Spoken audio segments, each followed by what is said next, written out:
Сәлем достар, подписаться басып тіркеліп алыңдар. Қазақша әріптер үйренейік. Үшінші сабақ.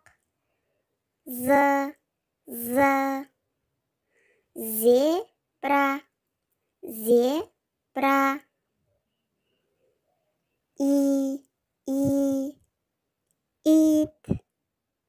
Ит.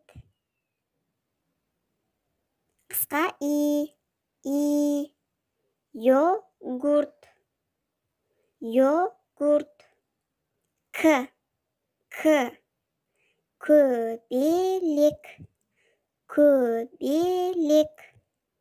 Қалам.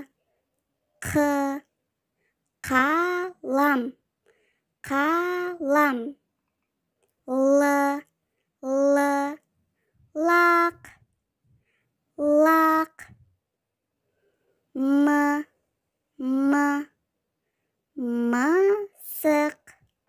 Мысық. Келесі сабаққа дайындал.